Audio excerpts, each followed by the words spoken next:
What do you want? I'm in the middle of a podcast. Leave me alone. This guy who really is, I think, a bad guy. Russell, I think you are a bad guy. I'm not going to sit here and tell you what you want to hear. I'm going to tell you what the truth. I don't want him knowing where I live. You can hate Russell, but one thing you cannot take from Russell is his ability to play that game. I ain't finished playing just yet. What's going on, guys? This is the Russell Hant Show.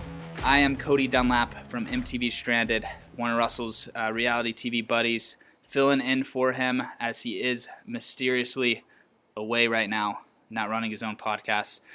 This is going to be the Survivor Ghost Island episode 13 recap, and this one's an exciting one for me, not only because it was an awesome episode, really one of the best this season, but because this is my first time hosting the Russell Hant Show with a co-host. And let me welcome my co-host of the show, Chris James, huge listener of the Russell Hant podcast. What's going on, Chris? How you doing, Cody? It's nice to have you on the show, man. We appreciate you. Yeah, it's awesome. I've been listening to you for the past few episodes, and it's a good listen. It's fun to have something to listen to when driving in the car and stuff. Hell yeah, thanks. So real quick, give your Survivor viewing or your reality TV viewing background to the listeners. How much reality TV do you consume? And yeah. I never really watched reality TV, and then I watched Survivor on Hulu a few years ago, and I was like, you know what, let me try it. And next thing you know, I had to watch every season, and I just binge watched them all, and that's where I saw Russell for the first time. And then I started watching other reality TV shows like Big Brother, and pretty much everything I can get my hands on. It doesn't have to be competition reality, but they're just fun to watch. Sometimes it's better to watch that than a scripted show, even though a lot of the reality TV is scripted now. So yeah, it's loosely scripted, And you watched Stranded? Did you forget a show called Stranded? No, I watched it. There we go. Not a ton of people did, so I appreciate the people that watch my show Stranded with $1 million. But yeah, dude, it's great to have you in here because I feel like the past few episodes, I give my opinions on Survivor, and we go through everything that happened, and sometimes I feel like, man, I really wish someone was here just to keep me in check in case I'm saying some ridiculous stuff or going down a path that or like missing something blatantly obvious. So it'll be good. Like Donovan or what? Yeah, the names. Some of the people this year, I still don't know their names because you don't see much of them on the show. Exactly. I feel bad for them too a little bit, but all right, let's get into the episode though. Why we're here, episode 11. It sucks because now that Michael's gone, I have a feeling that it's all about to go downhill from here as far as like entertainment wise. I agree.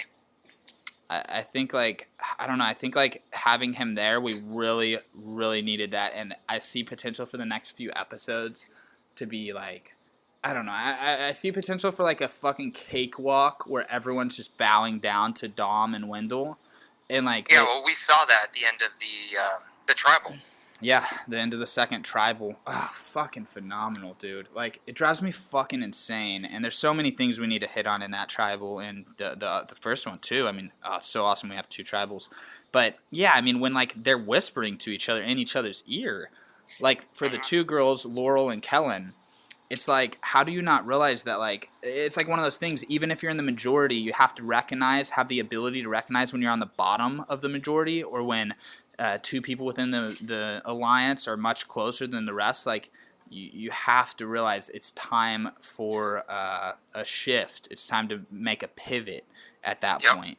And it was almost like they were just... And then on the other side, like, I don't know what the fuck they could have been whispering. Maybe you have a theory on what they were communicating there. But when they do shit like that, man, and I've seen them do it throughout the season, it's so fucking dumb.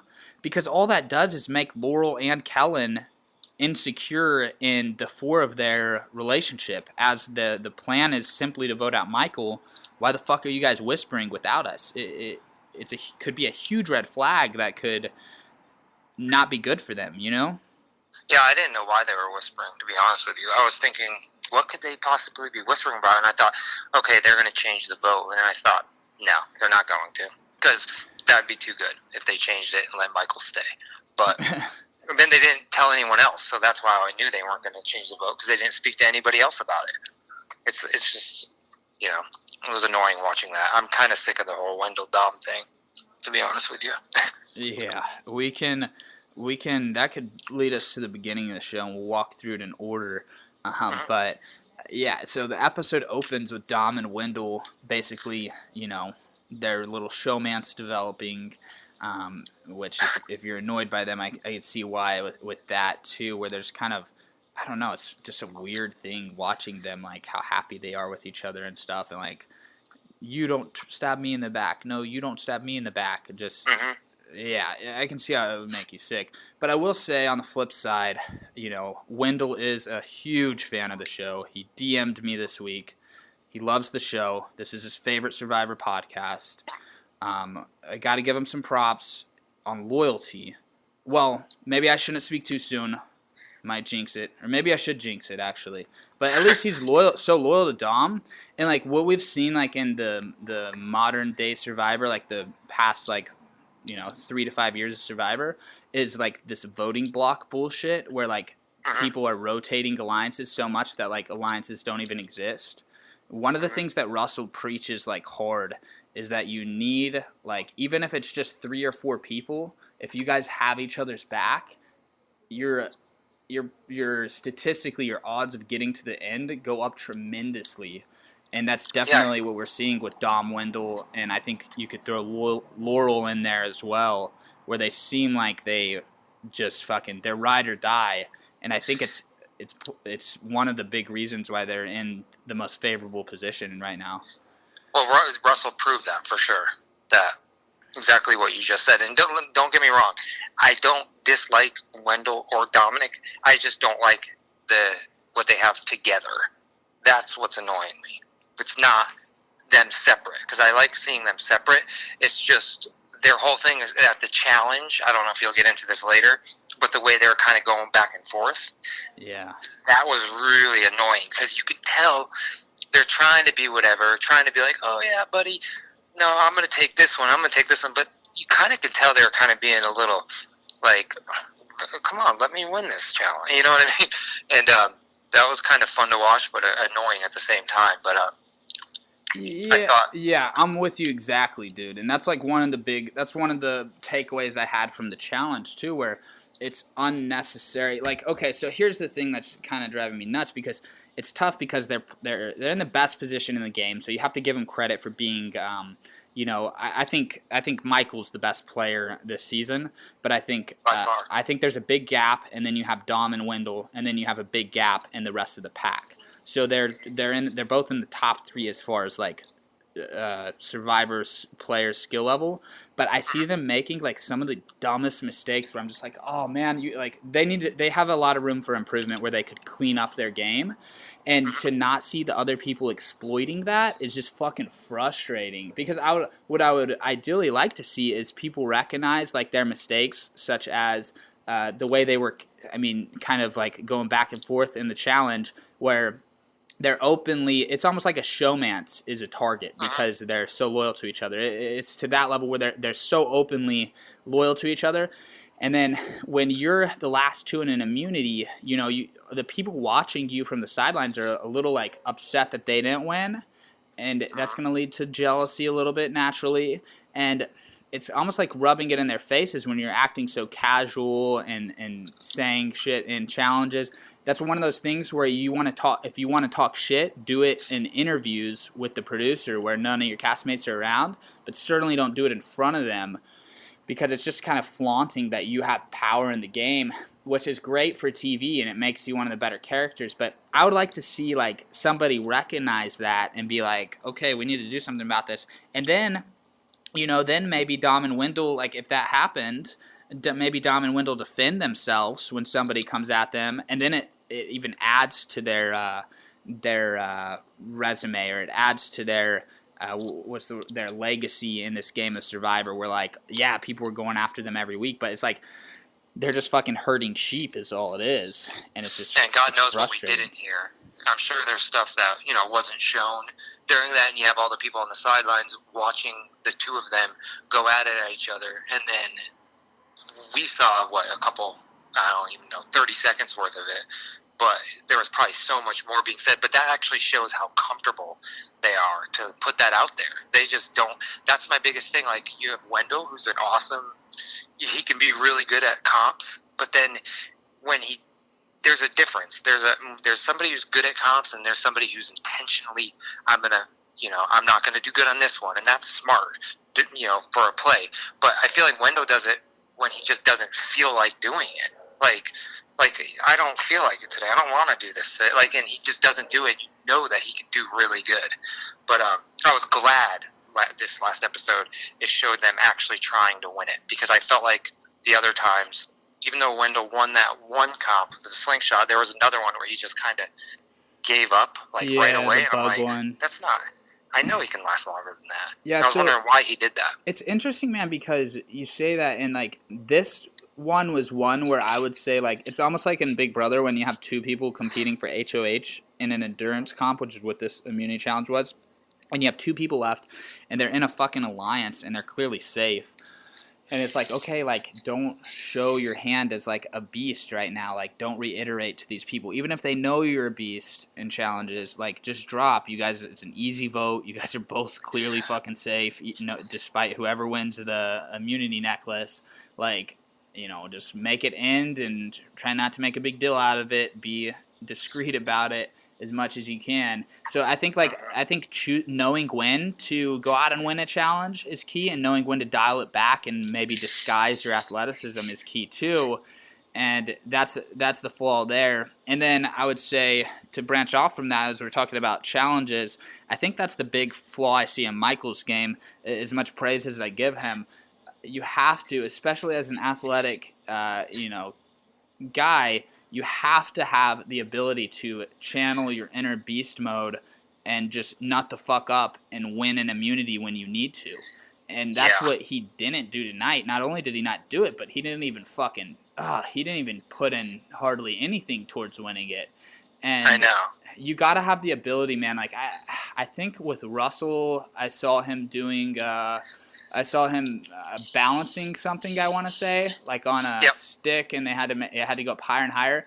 The focus I saw in him was just fucking insane. And whenever I watch myself on Stranded in the challenges, it's kind of scary for me because I don't recognize that person watching myself compete.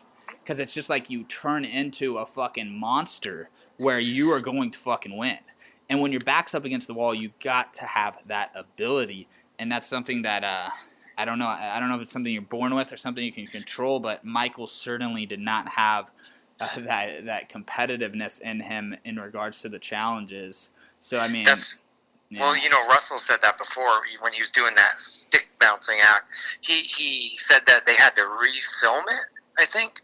And I don't know why they did it, but he said he had won, and then they had to do it again. It didn't count. So he had to do it again. About, yeah. You have to hold it, like in some of those, you have to hold it for like 5 seconds after the other person's dropped it, and he just started celebrating. Yep. That's frustrating. Yeah. I mean, that's kind of on him for not listening to the rules better, too. It's kind of a dumb mistake, but yeah. So, anyways, after Dom and Wendell are having their powwow, we got ahead of ourselves a little. But Dom finds the fake idol. And good on Dom, man, because clearly, like, we don't know all the time who's looking for advantages and stuff, because we really only get to see the people find them when they find them. So for all we know, they're all looking all the time, which sadly they're not. But sometimes I just like to assume that to give them the benefit of the doubt. But we can confirm without a doubt that Dom searches his ass off for advantages, which respect to him for that, because I think I say it, and I know you feel the same way, and I think everyone listening to this feels the same way. If they were given the once-in-a-lifetime opportunity to play Survivor, like, I would sacrifice a few hours of sleep every night to be searching my ass off And like, sure. I know damn well there's some people out there that don't fucking look for anything, and good for Dom to get that. I don't know, like, what you would call that. I mean, a fake idol where you can easily plant it and throw someone off. Well, I was happy to see him get it because I was thinking after he got it, I was thinking there was a few people on this cast that would have found that, and I think he's gonna do something cool with it. I'm excited to see what happens with that. If somebody else would have got it, I don't even know if they can even think about like what they would do with it, and that's just what we're seeing on TV now. I don't know what's really going on out there at the time, but what I'm seeing as a viewer is I'm seeing someone else grab it that I, honest to God, don't even know their names. I have to see the thing pop up on the screen, and that could just be the edit. They could be a total different person out there when it was being filmed, and just were being shown something else. But to see him get it was good because I was like, okay, he'll do something fun with it for us to watch. Hopefully, I hope that comes up and it has a good, a good episode built around that fake idol. Yeah, true.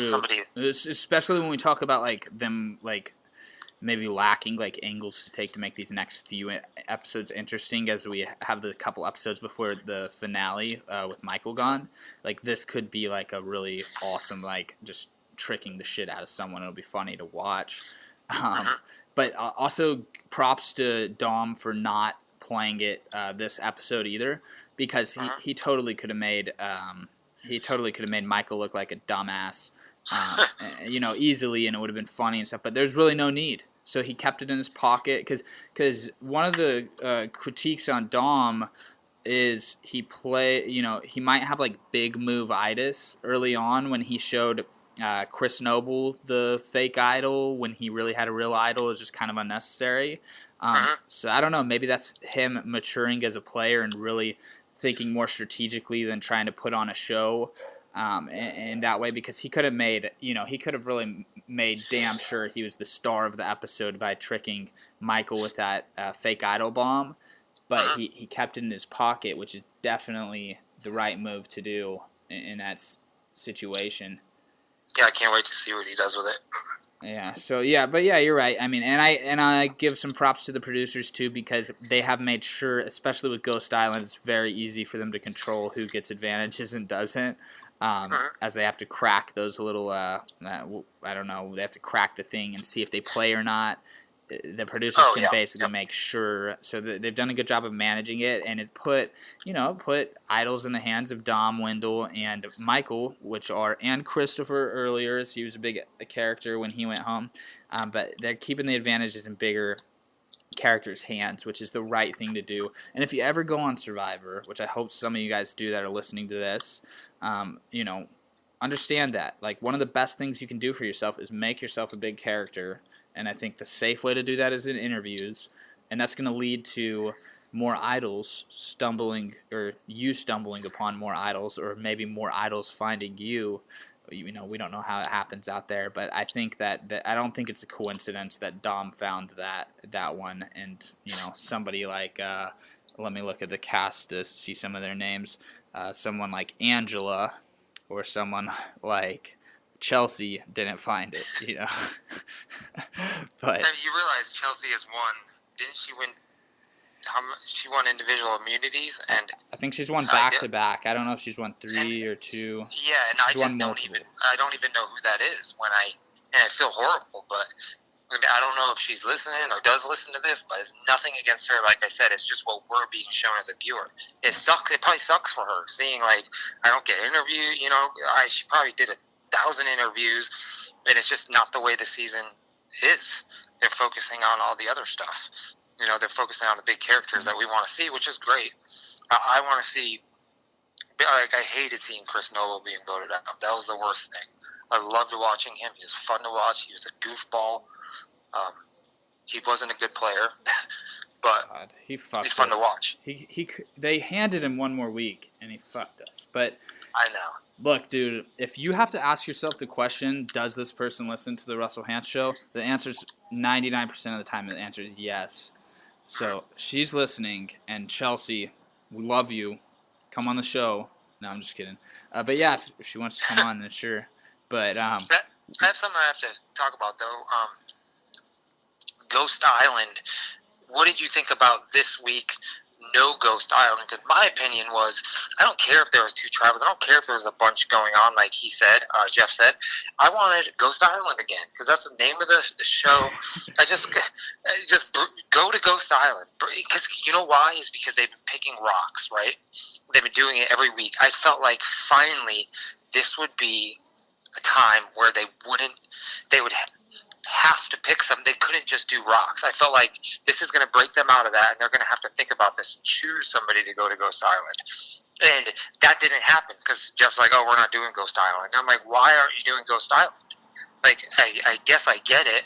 There's not a lot of time in the episode or whatever, but bring me to Ghost Island again as a viewer. Like, yeah, that pissed me off. You know what's interesting, man, is when I watched Stranded, there was some huge things that were cut out of the episodes in some cases, and it very well could be that they did go to Ghost Island and they did have a reward challenge, but like nothing relevant happened.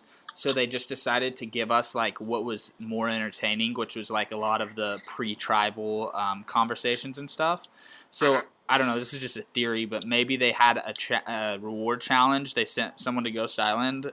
They lost where they didn't get to play or whatever, and they'll just and they just edited it out. Maybe, I mean, that's just a theory, but I will say, like, I was complaining that like last week's episode, one of my big complaints was that the reward challenge took up like such a massive chunk of the episode, and I'm like, dude, reward challenges, yeah, they get to eat food, whatever, or they get to socialize with a certain group, but like reward challenges are absolutely overrated. Like show them, but show them quick, and then get to the important stuff.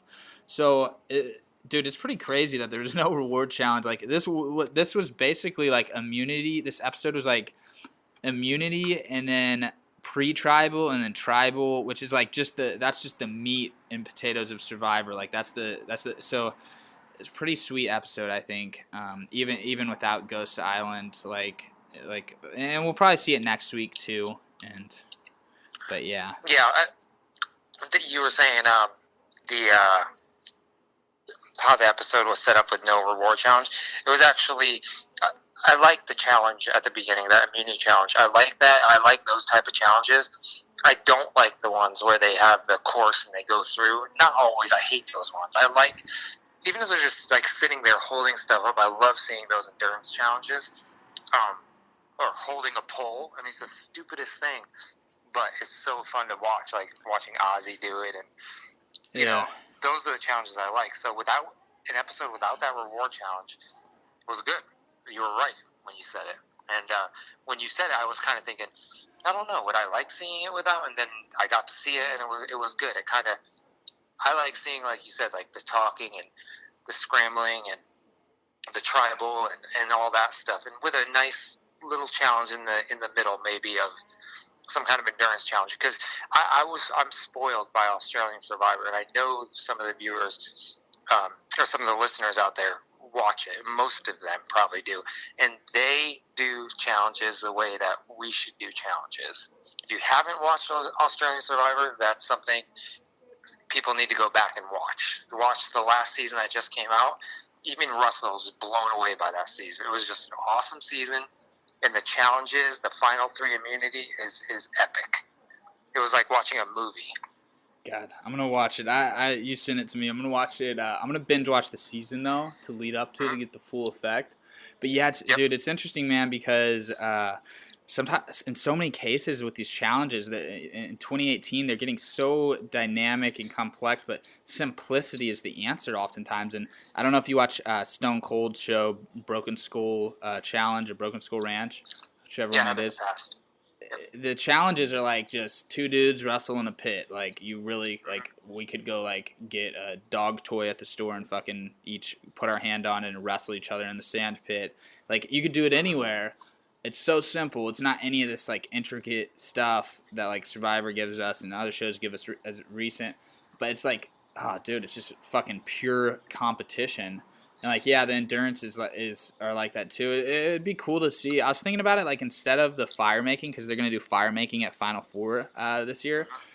Like, I don't know. I was thinking about like the first ever like final immunity challenge on season 1, where they just simply had to put their fucking hand on like the idol, I think.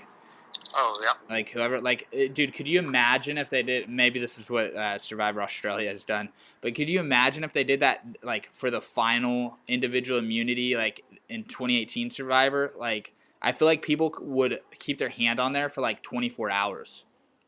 Well, yeah, and that's what it is. It'd be fucking awesome though. Yeah, and it was, and that's exactly, basically, that was the final. Some challenge was something that simple. I won't give it away, but a hand staying there, it was awesome. Oh, they went into the night. You'll see. I've watched a little bit of Survivor Australia, but I need to sit down and just crank out the seasons because, like, from what I've seen and what I've heard, I've watched like 6 episodes, but like, oh man, it's fucking dope. It really is, and I hope, dude, it was in danger of like getting canceled. It's just great, man. Like, I'm fucking excited to watch it now. But that's interesting you say you like those, because like for me personally, I prefer, I don't know what I prefer, I guess, but a lot of times like what I see like in like they can edit those any which way, and like there's so much fucking anticipation. And like they'll show a clip of like one person's ball like moving or whatever, but like in reality, it could have been like just them reenacting it and just zooming in on the ball they're holding up.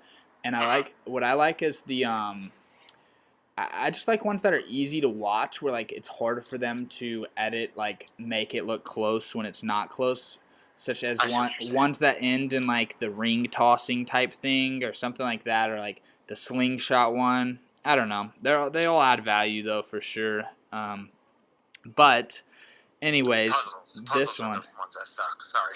Yeah, puzzles. We have no fucking clue who's winning and who's losing. Like, but anyways, what we got the challenge. All right, so let's talk about the episode again. The challenge, or the immunity challenge twist, where Jeff announced that they're gonna switch into two mini tribes, 2 sets of 5. Dude, I thought it was great. Like, I thought it added tremendous value to the show and to the episode. Just keep it fresh. Like, this season's done really well. Like, when you have fucking 30-something seasons of the show, dude, it can be easy to get repetitive. But, like, I feel like what Survivor does a good job of, like, especially this season, is keeping it fresh. Like, something new that we don't see very often. Dude, I thought it was A+, like, on the producers to throw that twist in there. Yeah, they've been doing great with like the editing and all of it. I mean, it's just good to watch, because I feel like it was kind of, they were in that same routine every episode, and it was nice to see a change up. Like 2 tribals, okay. Yeah, it's interesting because it gives some people hope. It gives them an extra chance. Someone like that might have been a clear target, like Michael. Maybe if he falls in the right group now, he'll be in the majority. And then 2 idols. I mean, it doubles risk and doubles reward. And then the best thing it does, Ghost Island obviously produces a shitload of advantages, and then they're finding advantages as they search back at home. It washes out the advantages, because if you have an extra vote, or you have an idol, it's basically like simulating a Final 5 tribal, because there's only 5 people. 1 person has immunity, so you have like a 1 in 4 chance of going home. So like if you have something, you almost like have to play it in this situation. If you don't win individual immunity, like you basically have to bust out all advantages, which is good, because then they can give more advantages. So we were at the part with the challenge, and then they go back to camp. Now, what is your take on Michael, basically last-ditch effort? Hey, Jonathan, can I have your idol, just to show people? I like that he did that. I'm glad he did it. I just don't know. I hated that he didn't let him have it to go show people. Yeah, so I understand like both of their angles on it. I understand both their angles on it. Like as far as like if I was Donathan, I probably wouldn't let him borrow it. No, God, I sure wouldn't want to. And then for Michael, you know, he's got nothing to lose, so you got to bust that shit out and ask everyone everything you can. But what I thought was really weird, man, is like, and Donathan did a horrible job of telling him no. Like, if you want to tell him no, you got to do it in a way where, like, you make him feel good about it or as good as he can. Like, he basically was like, oh, fuck you, dude. Like, no way. And it's like... Yeah, because he could be saving you next week. I mean, that's just... Exactly, man. And I mean, and the truth is, like, if somebody is the obvious target, they're the easiest person to go build a relationship with because they'll cling on to anyone. If you save their life in this game, they owe you their life in this game, you know, type thing. And Christopher's such a great Michael, sorry. I always get him confused. Michael is such a great free agent because he'd be a great guy to have as your ally in the game. And anyone could have basically, like, saved his ass and, like, made a really good bond with him to have their ride or die. Because Dom and Wendell, they have that going, and they have Laurel in the palm of their hand. That's a powerful trio right there. So if you want to build up your little crew, maybe you and your best friend, you know, do what you can to save Michael, and then you guys have a 3-on-3 going to take out Dom, Wendell, and Laurel. But as far as it goes, like, you know, like, letting him just go home and, like, kind of being a dick to him when you say no to let him borrow it is not good jury management, and then also not good for, like, your future down the line, like next week's episode or 2 weeks out or 3 weeks out. But what also is interesting about that, man, is like Dom says, "Oh, I don't want it to get traced back to me that I have an idol." But it's like, don't you recall whenever you found the second piece of the idol, you like let you like showed everyone? Yeah, you made damn sure like 5 people helped you dig it up. like everyone knows you have an idol, bro. Like, come on. Like, but dude, it's crazy because when they dug up that idol, Michael had his hand on it. He actually is the one that pulled it out and handed it to Donathan. Oh yeah, yep. Like right. He touched it first. Like, I wanted him to just grab it and put it in his pocket and be like, this is mine, bitch. It might not have been the smartest move, but it was tempting. What is the idol he has? I forget. Is it one where he has like 2 halves or something? Yeah, he has 2 halves. It was the one where Ty, I forgot the dude's names that Ty screwed with it. The basketball player, and then Yeah, and the vet. And yeah, Ty didn't bust out his half. But yeah, so you would need both halves to make it work. But it could have created leverage there somehow. But it also probably would have pissed off more people than like helped his cause. But it was just like it had to have been so tempting for him to not grab it in that moment. But anyways, so I guess there's 2 tribals. So we're already talking. Well, that was kind of involved 2 people from different ones. But I guess let's focus on the first tribal first, and then we'll get to the second one, the grand finale. It's really funny how the 2 groups is like the A team and the B team, you know? I thought the same thing. Yep. Like literally the top 5 and the bottom 5. Like that's how the split is. Like I would not trade anyone in that second tribal for the first one as far as like adding value to the show goes. Yep. It's hilarious. All right, but first one. So Donathan doesn't let Michael use the idol to go flaunt it and kind of make power, you know, use it to change some minds. And then what's going on is the plan within that first group is to just take out Jenna. And so everyone's going to vote Jenna, and then they tell Jenna we're voting out Donathan. So Jenna kind of gets... Well, Jenna knows he has an idol, so she wants to make him not use that idol, so she just, you know, waves the surrender flag and says, you know, they're voting me out, whatever. And Donathan, who knows they actually are voting her out, is, like, genuinely feeling bad for his friend going home. And he mentions he might play the idol for her. And she's like talking crazy shit about him in the interview. It's just, It was funny, dude, because it was like she was being a bitch to him, but like the joke's on her. Yeah. Just classic. You know, producers were just laughing their asses off when she Oh, yeah. when she's being I a, always love seeing that. being a producer would be so fun in those moments, man. When like someone's just looking like a complete like just going and just being a dick. Like she's like, Donathan is such an idiot. And it's like, you're the idiot. Like, oh, man. But, I know, when he got up to play the idol, I was like... Dude, I wanted him to use it on her. I thought it would have been fucking hilarious if he used it on her. I know, and then I'm like, don't be stupid enough to use it on her. And then when he said, I'm using it on me, and he's like, look at here, you know, you guys didn't get me. And then he only got one vote, I think. So it didn't matter anyways, but... Yeah, he did the right thing to play it on himself. Oh, like, God, yeah. You always got to play it if you think... I mean, there's only 4 options, so Yep. that's a good time to play it. And Jenna was, like, took it way too far with her being comfortable. Like, she was acting way too comfortable. Mm-hmm. It was like, okay, like, she's overdoing it to where it made him, like, skeptical. And good read on him for, like, analyzing that, where, like, nobody just rolls over like that hard.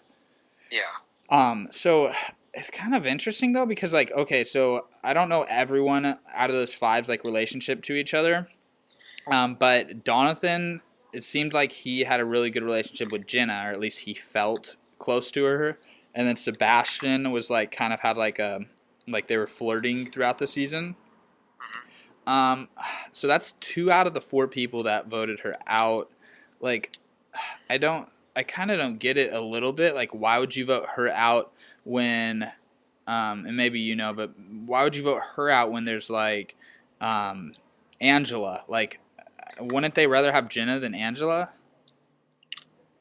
Yeah, because Angela's the one who's won the most out of anybody, isn't it? The immunity challenges, right? And I would imagine that, like, they would no, be... not Angela. I'm sorry. Well, she just won one. She won the eating one. But Chelsea is the one. Chelsea's one, and she was wearing the immunity. I don't know. Anyways, they voted out Jenna, whatever. Not a big deal. But I thought, it was hilarious when she had to walk to tribal. Or, sorry, when she had to walk to the jury. Like, just walk back. And, dude, she was really fucking blindsided, too. Oh, man. Yeah, you know, why didn't she get a... She got robbed, man. Of the ending. Yeah, her final interview, final thoughts. I don't know. I would figure that they would have like recorded that, but they didn't show The only us. time I've ever seen them not do that is when somebody quits. Like they don't give them the opportunity to even do that. I don't think I've ever seen that before, but who knows? It was really awkward and funny, but oh man. All right, but let's get to the real tribal. So she takes her seat where she belongs on the jury. And then the A-team comes in. But before that, we'll talk about the pre-tribal. So really, Michael scramble to survive. And this is the best part of the episode. This is where all the value is. And Michael we see him do some stuff where he's clearly doing what he can. Like he's putting out everything he can to hope he stays. And it turns out he didn't need Donathan's idol because Kellen, she fell for it hook, line, and sinker. She took the bait hard. I mean, she thought he had the idol for sure. She was sold. Yep. And Dom says no. Wendell is pretty sure no, but he's not 100. I mean, Dom really knows she doesn't have it. But it's easy for Dom because he found that advantage recently. He has an idol as well, and he's wearing individual immunity. So I think like you can think a lot clearer when you're safe and don't have to stress about going home. And then so Kellen, and dude, it sucks because she has 2 votes, and all she has to do, man, is. So all she has to do is tell Michael who to vote for, and then they got 3 on them, and they could have taken out Laurel. But before they got to tribal, it's really weird to me because, and I think Michael may have done this, but if you're Michael in that situation, the clear move as you're working every angle you can trying to stay alive is to go up to Dom one-on-one and be like, "Look, man, I told the girls that I had an idol. Kellen fucking believed it, and she's ready to turn on you guys. She's ready to vote out Wendell if it keeps her safe. Laurel nah, like, she's not feeling as close to you, but she's feeling close to you. Like, why don't you guys take me in? I'll be loyal to you. And vote Kellen out, dude. She was so quick to turn on you. Like, hopefully he pitched them that idea. Kellen just falls apart. Like, this is twice now. She's just totally just falls apart when it comes to these tribal councils and stuff. I mean, Yeah. she. That's why I'm surprised. I guess maybe that is why they want to keep her around. I guess. I don't know. She's not as big of a threat. But Yeah. hopefully he at least pitched that point to them, because a lot of times when people in the majority, they have their alliance, and the people that are on the bottom of their alliance are showing signs of like disloyalty, which in this case Kellen was very disloyal, or at least Michael could have sold Dom and Wendell that she was being disloyal, which she actually was in the way she voted. He could have said, look, man, she's not that loyal to you. All it takes is for me, somebody who's super desperate, to go make up a lie to her, and then she flips to my side. Like, that's who you guys want to keep around? Like, I can be more loyal to you. Like, I don't give a fuck about anyone else in this game. Libby went home. My friends went home. Like, you guys got me as a number, and we can ride this out to the final 5 or 4 or whatever you guys want to do, and I'll be more loyal to you guys. Like, you guys know that. And that's smart, too, because their whole thing is that whole loyalty thing. Wendell and Dom, we were just talking about that, how loyal Wendell is, and how loyal, I hope they go at each other at the end, Dom and Wendell, but I don't know. Maybe they won't. Maybe they'll do the whole, when, oh God, what's his name, took Tony to the end. I can't think of his name, but, Tony's season where he won, that guy took him to the end. Oh my gosh, yes. Oh, what is the dude's name? He was an Asian guy, right? Yeah, and I should know the Super name. likable. He's fun. It's funny because he's on a bunch of he's on ads everywhere. He'll be like on an iPhone 8 ad or an That's iPhone funny. 10 ad. Oh man, his name's slipping. It's like on the tip of my tongue. But yeah, I know what you're saying. In their case, man, that'd be an interesting vote though, because I think they'd both get votes. But yeah, hopefully we see them. For sure. Dude, on social media, they're really close. And like one thing that some fans have complained about, and that for me personally, I fucking can't stand, is like, you should be going out there not to make friends, but to win this shit. You shouldn't give a fuck about making friendships. And all these people go on for is like to be part of the Survivor alumni and fucking be buddy-buddy with each other and post pictures together on Instagram. And it's just like, oh, fuck that, man. Like, be cutthroat. Go out there and stab motherfuckers in the back and get that win. How many people are you friends with from Stranded? Probably not many, right? Yeah, not many. It wasn't a very cool cast either. But yeah, I mean, I was there. I was on a fucking mission. I got my friends in real life, I'm friends with Russell Hantz. I don't need to be friends with these random people. I need to get more money than them. Like, well, you're usually do these podcasts by yourself here, so I'm going to say as a guest, whoever's out there listening, go watch Stranded, because it's a good show to watch, especially if you like Survivor. Even though it's not really similar when it comes to like voting and all that, just go watch it because it's fun. It's a fun show to watch from beginning to end, and Cody's awesome on it. You'll see. Thanks, man. Because I could tell them that all day. But, like, it doesn't carry any fucking weight when somebody's telling you to watch their own show. But, yeah, dude, because I think I'm one of, like, the only people in the history of reality TV that didn't give a fuck, kept it 100% real, and then I'm also a super fan. So to have those qualities, that makeup, you have guys that are, like, super real, like Cody Nicholson on Big Brother recently, but he was kind of real because he never watched the shows. And like to have somebody who really understands the dynamic of these games, how to manipulate people and get them to come to their own conclusions without telling them what to think, but getting them to think what you want. And then, yeah, I mean, just it's fucking, man. I wish it would have been on a bigger stage. And you do something that I don't think has ever been done in the history of television. So, oh no, that's fun to watch. God. It's fucking amazing. When you rewatch the video, it's just fucking crazy. But Anyways, yeah, back to Survivor, back to good old Ghost Island. Yep. It's just The as a same. ghost. But, all right, so where were we? I mean, we're talking about the angles. We have, dude, it's so fucking bizarre because, okay, so we talked about reasons why Michael could get Dom and Wendell to turn on Kellen. Like, hopefully Michael did this at Tribal, but, like, he probably should have got Laurel and Kellen on the same page to go against Wendell. Dom was protected by immunity, but like when they're whispering to each other at Tribal, and this also builds off of what we talked about at the very beginning, where they were kind of like being buddy in front of everyone at the individual immunity, just kind of unnecessarily. They're putting a target on their backs the same way a showman's target would be, but for whatever reason, they have these people in the palm of their hands, like Laurel, for example, and it's just like, why can't Laurel and Kellen see, holy shit, these two guys are running the game, they're going to win. If we split them in half now, we kind of, we really neutralize that force right there, and we really bring Dom way back down. But at this point, I mean, Dom and Wendell are rolling into so much fucking momentum going into the final 8. I can't envision a possibility that they don't both make it to the final 4.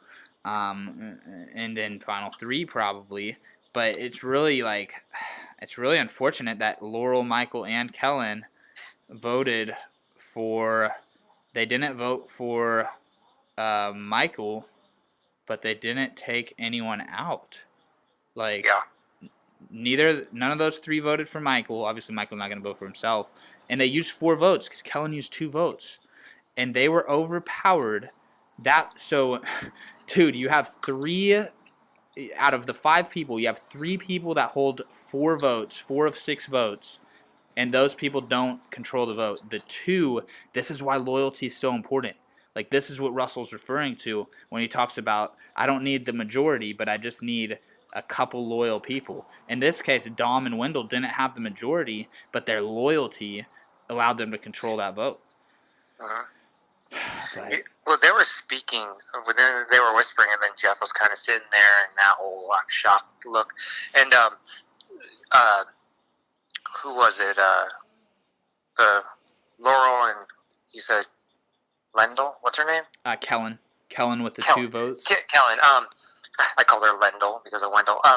So Kellen was just putting her hands up, being like, "This is what we deal with. This is how I deal with it. This is how I'm treated at home. Well, fucking do something about it, man. Don't stay in the abusive relationship. Jesus. Yeah, it's your own downfall at this point.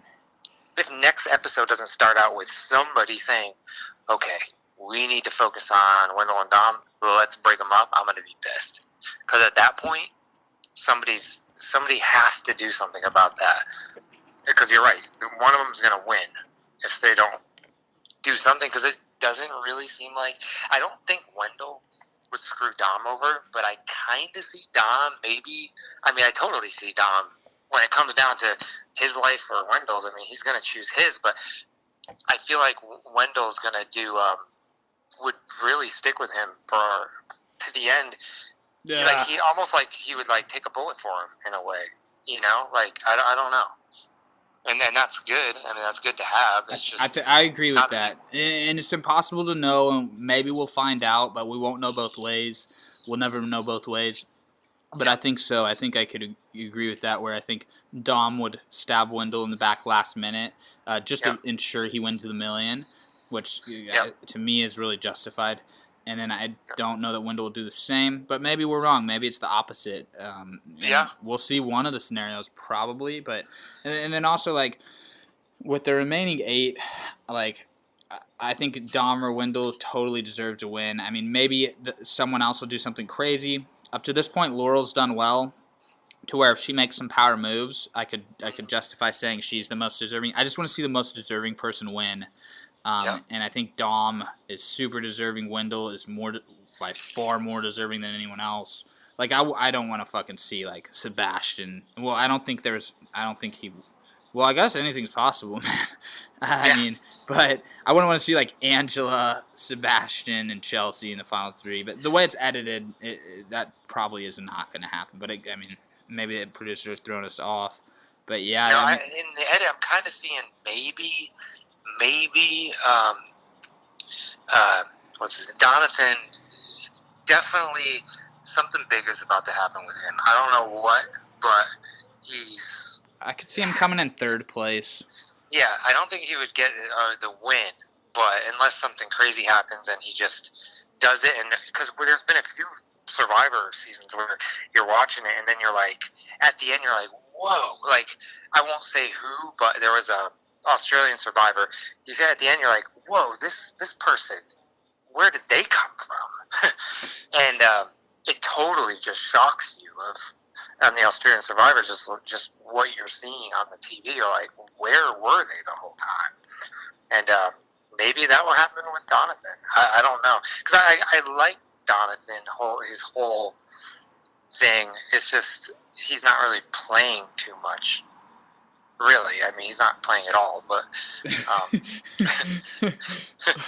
But yeah, I mean, it could happen in like another scenario, man. That could happen is like, say Donathan gets into the final 3, and he's there with like say Dom and then someone else, and say Dom stabs Wendell in the back, right? So Wendell goes home, like he's the last person to go home before the final vote, and say like Wendell's super pissed off at Dom that he stabbed him in the back, and then Wendell goes and tells like enough lies at Ponderosa to get everyone pissed off against Dom, and then all of a sudden they vote enough votes for Donathan that he wins. Things like that can happen. I was just using those as the examples. It could be anyone who gets really pissed off and is able to sway votes at Ponderosa, and then all of a sudden, and they're going to be pissed off. Whoever, if Dom stabs Wendell or Wendell if something like that happens and they go home, that person's going to jury, and they're going to make sure that whoever's sitting next to that person at the end,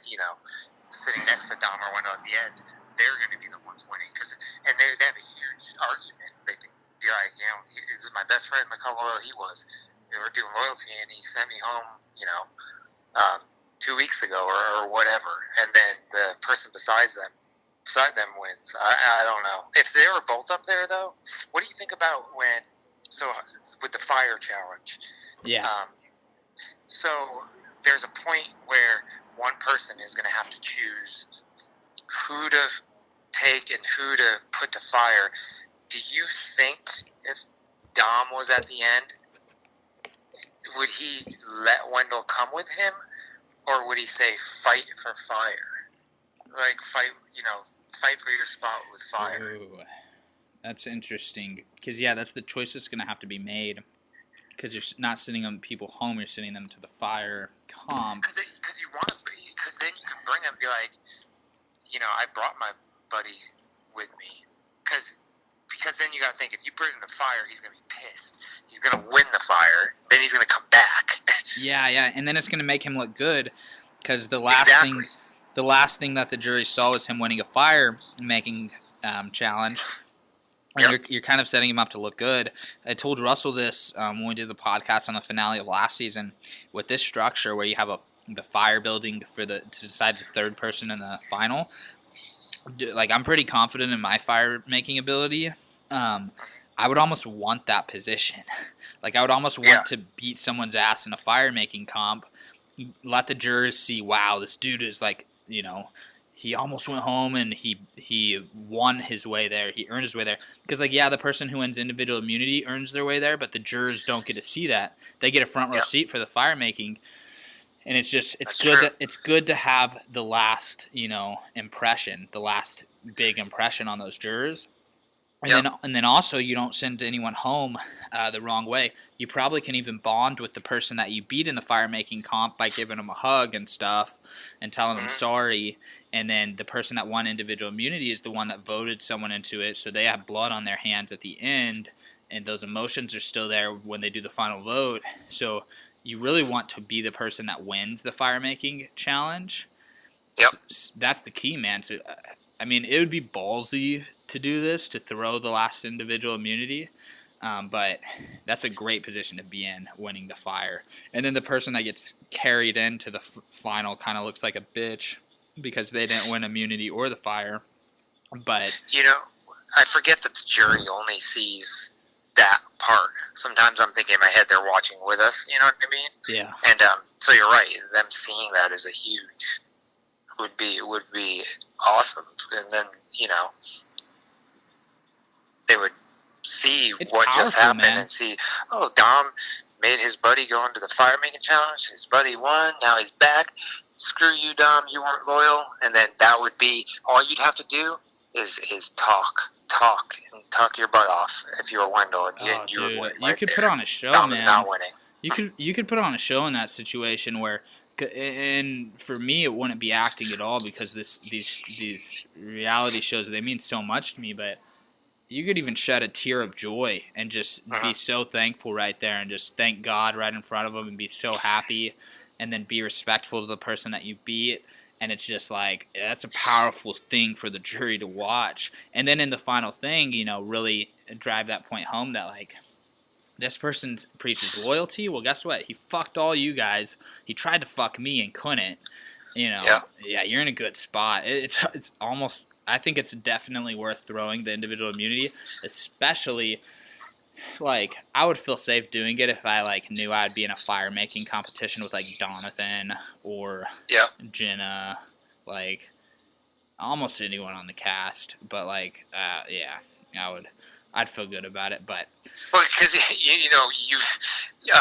what's funny is when Donathan went to Ghost Island, I always thought this was funny. He's like, I'm here, I'm proud of myself, I made fire, and it showed him take the fire from the torch and put it in the bowl. And he didn't make fire at all, he just took it from the thing and put it in there. Dude, so true. Like, that was so corny and annoying.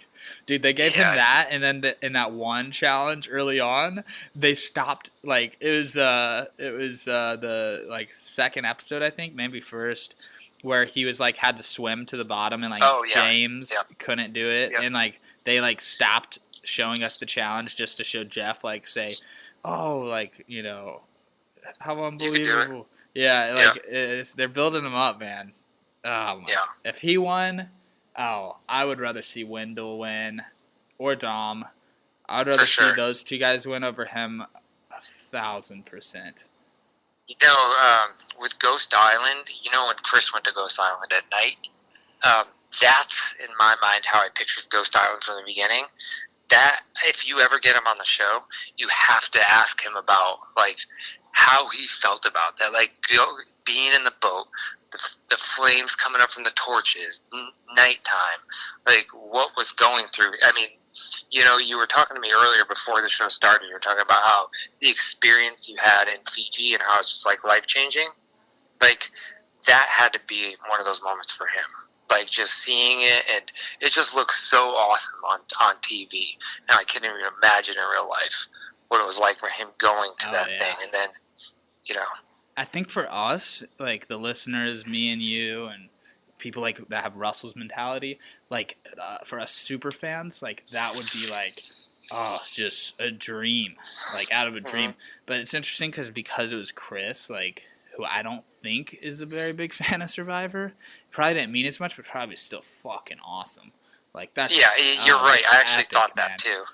Yeah, where he's like, "Oh, I'm going to an island." Okay, like, because you were saying how, like, this is, hey buddy, this is the producers handing you another week, and then and good on them for handing him another week, because it would have been fucking awesome if we saw, Libby go home that night, and then we get another, like, Chris vs. Dom builds even more. Because, dude, the fucking hatred. I mean, Wendell going on his rant about him being a bad rapper for, like, fucking 60 seconds, just roasting him, like, so loud. Wendell claims, he DM'd me and claims they couldn't hear, but the whole point is, you see someone talking about you for a whole minute, you understand that they're just talking shit. That's the point. It's unnecessary. Talk that shit in the interviews with producers. But also, disclaimer, man, I was saying, when I was talking about Fiji being life-changing, I was talking about the villagers that were, like, just watching people that live in villages, like, with no shoes and no electricity and that. I mean, being on the show is life-changing too, but That's what I was saying, man. Like the Fijians, like just like in America, like we live with, you know, iPhones and all this shit, and obviously we all even the poorest people have cars, and we have grocery stores, and even homeless people can just sit on the corner and make, you know, $20 an hour and go eat at McDonald's. But like to see that there's people living like the way people live in Fiji, and then in many ways their lives are so much richer than ours. It's just fascinating because they have nothing, but they have so much more. It's fucking powerful shit. And I can sit here and tell you this, and tell everyone this, and you can go watch YouTube videos and stuff, but like whenever you feel it and you meet them and you pass out water bottles and pass out peanut butter to them and stuff, it's epic. Because like for me, when like the moment that Stranded finished and I was waiting to finally fucking eat, dude, after 40 days of starving, it's fucking it's such a long time to be like just starving. Like before I was even able to eat myself, like eat food myself, like a bunch of village kids came and I was passing out food to them, like right before I was eating, and then I ate, you know, with them. But it's like hilarious. That's awesome. Like I've been starving for 40 days and I get to pass out food to Fijian village kids.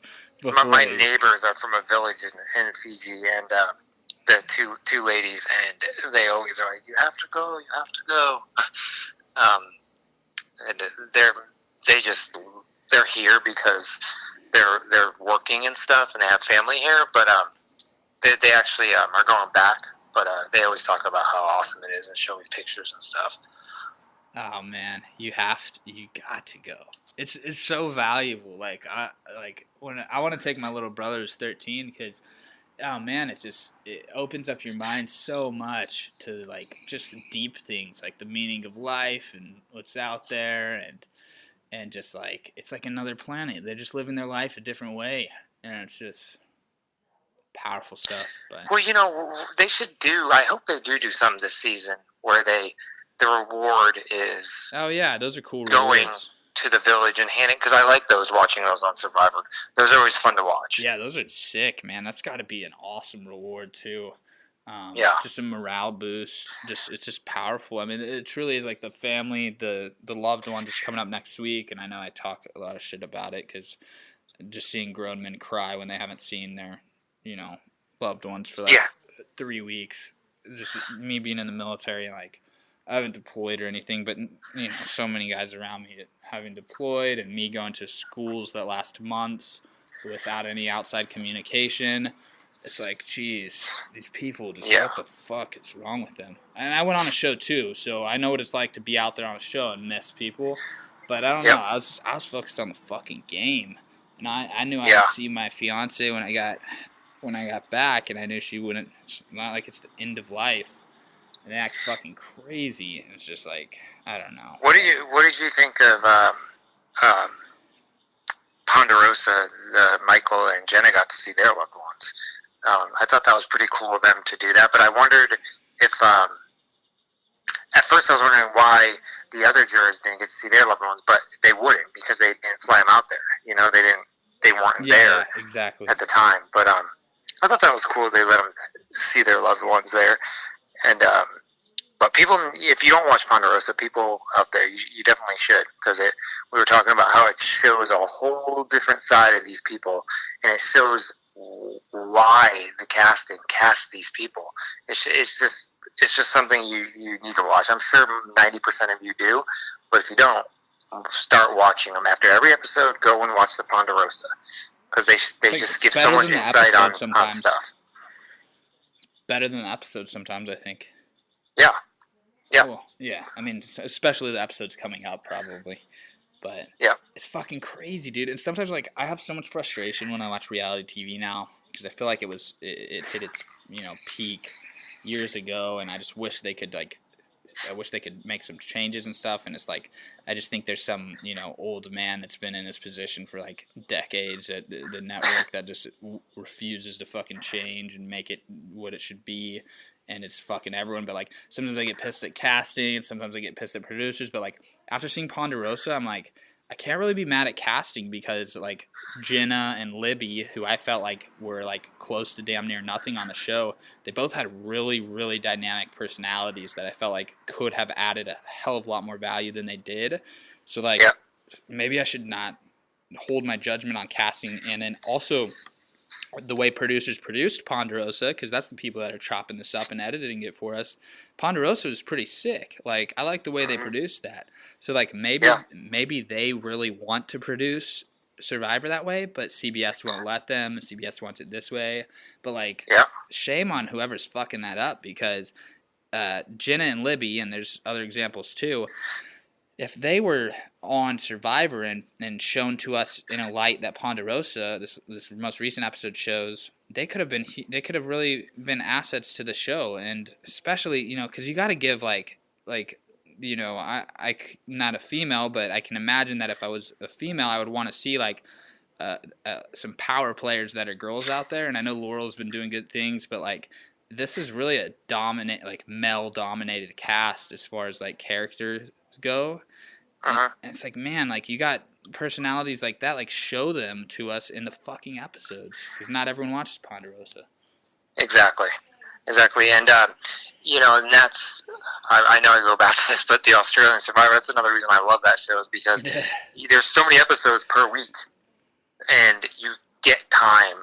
You know, there's so many like mini Ponderosas in there that you get time to develop, you know, something for these characters or these people. And you've talked about this a million times before on the podcast, where Survivor is, you have all those, you know, what do you have, 40-something minutes, and you're trying to fit everything in, and they do a really good job at fitting it, but they just kind of failed to show us Jenna, the Jenna that we see in Ponderosa, the one that would have been, you know, more fun to watch. Yeah. If you know. Well, but yeah, I'm with you, dude, and I think people that watch Ponderosa will get it too. But all right, dude, we're running pretty. This is a long podcast right here. Okay, we're almost done. Two more things though, real quick, before I let you go. One, where is Russell Hantz? I don't know, but I saw a picture of him. His leg was broken or something in a picture. I don't know. Oh yeah, he's talking to me about that a little bit.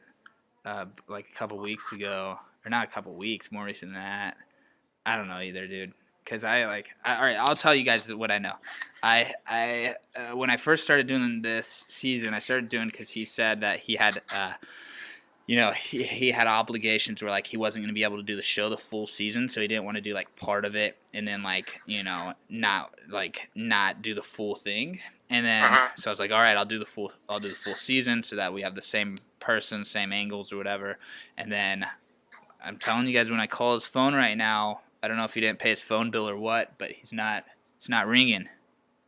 Oh wow. So I'm hoping Survivor Legends. That would be awesome. But he's blacklisted though. I know. Can't be possible. Why is it like, okay, you have people like some of the older Survivor players that have played years ago, they have respect for him, but it seems like the new ones are like, dude, it's so true. Like, kind of like screw Russell, and it's like, dude, he's the reason why you're even on the show, because the show wouldn't even be on. Yeah, it was about to be fucking canceled, man. Yeah. And I know you started watching recently, but I watched every episode up until Russell was on. And I've taken a couple seasons off recently, but dude, he made Survivor great again. Like those first, you know, 5 to 10 seasons were like, you know, millions of people watched, and then it started getting repetitive. It started same old shit, and they were just, you know, milking the cash cow, and it was getting worse and worse. And then season 19 came, and man, Russell got people talking about Survivor at work the morning after. Like, he was fucking, one of the most powerful dudes, character-wise, in reality TV competition, you know, show history. And yeah, it's a damn shame it's like that. And it's also a shame that, you know, his relationship with CBS isn't better. But it is what it is. I know. Yeah. But yeah, all I know is he assures that we'll all find out soon what's what's up with him. And hopefully when he's back, he'll have that podcast his life mentality and crank out episodes for us. Yep. And then Be fun to hear him again. lastly, man, before we wrap it up, we got to get your winner prediction. Okay, let's see here.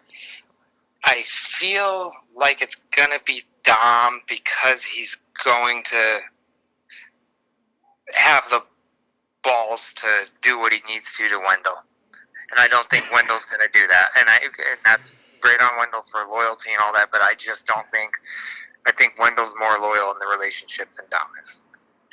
And I think Dom is going to do what he has to, and then he's going to win. But if he does it like we were talking about, where he screws him over and the way the jury, he can definitely change some votes.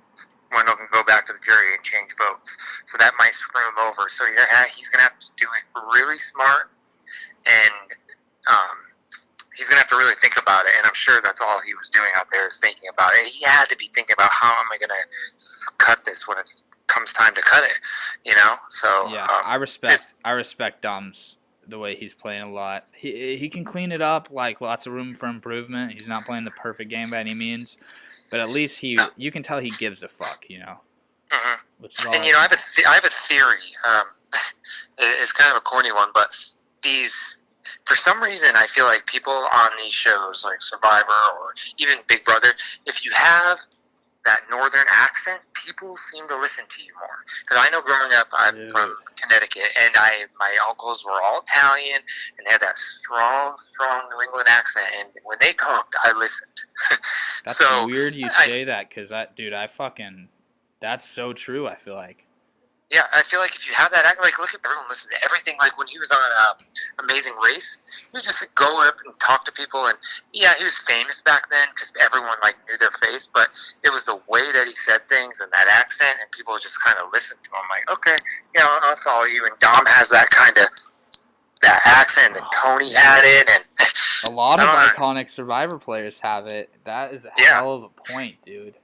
Yeah. I think about like all the dudes that I've ran into. You know, my best friend on Stranded had that accent, and then when I went to basic training, it was just an ultimate melting pot. I really was drawn to the guys with that accent too, and they're real like you know, guys from the Northeast, real loyal. Like loyalty's like over everything. They're like real die hard with their sports teams. So I don't know. Yeah, I feel like those guys do have like a lot of likable like attributes. Yeah, and they're good talkers too, because that's all they do is talk. I mean, that's all Dom does is talk. Dude, that's a good one. So Dom, and then I'm gonna go with I don't know. There's a few. Obviously, I've said I hope Dom or Wendell win, and then maybe Laurel. I just want to see somebody like fucking earn it. But I guess I'll go. I'll go with Laurel for my winner. And you know, we don't want to see people being bitter on the jury or anything like that. But as of right now, there's nobody really that could be that bitter, to be honest with you. Yeah, they're all so fucking nice and to each other and shit. I'm hoping Laurel will rally the troops and turn on Dom and Wendell, and then hopefully she'll take 2 goats to the 2 sheep, mindless followers to the final. Well, I think that would be her path. That would be her best path, where I feel like really, damn, like she earned it. Yeah. You know, for me, it's either, like I said, Dom or whoever opens their eyes and sees what's going on there between Dom and Wendell and cuts that in half. That will earn my respect to be like, okay, you played an awesome move. You know, maybe you deserve to win, you know, because you did that one move. It would be epic just to watch on TV as a viewer, as a fan. I want to see that, you know. Yeah. Well, do you know the next season of Survivor as far as like what the whole theme is, or is that not out there yet? I don't know. I haven't read. I haven't read like the spoilers or anything. I don't know if it should be like filming. It should be filming like. Yeah, it should already be going on. Oh, okay. Dude, it's crazy. It was Russell like not here right now too. I think it's recording right now. Like I think they're doing it, filming it. I don't know. That would be awesome to see him on TV again. Yeah, I just don't think he would have a chance. So like, he's just too. It's one of those things where but he's played so hard. Everyone knows who he is. I feel like he would go home like first, second, like go home really early if he ever played again. But I think he would. I think he'd be up for a legend season. But I don't know. I'm not too into like reading all the spoilers and stuff like that. Like I haven't hopped on that. Probably need to. Yeah. They'll reveal it at the finale. They'll reveal it at the Yep. finale for this one. That's when I'll see it. But Yep. Chris, it was awesome having you on. It was great to bounce Yeah. ideas off each other. We fucking took it the distance here over Yeah, an for sure. hour. But hey, it was awesome having you on, and hopefully we'll have you back again to do this. Yeah. But Great, yeah, thanks, man. yeah, thanks for being here, man, and have a good one. Okay, see you guys. Watch Stranded, remember. Hell yeah, that's right. See you, man. Okay, bye. All right, that was Survivor Ghost Island episode 11 recap with myself, Cody Dunlap from MTV Stranded, and Chris James, who is a big fan of the Russell Hantz Show, also a Patreon, and he's in the the Facebook Patreon group. He gets the bonus content, which we really appreciate on the Russell Hantz Show. But I appreciate all the listeners listening right now. Thank you so much. It was a fun one. And I will see you all next week for the episode 12 recap. Keep hope alive. Watch Stranded.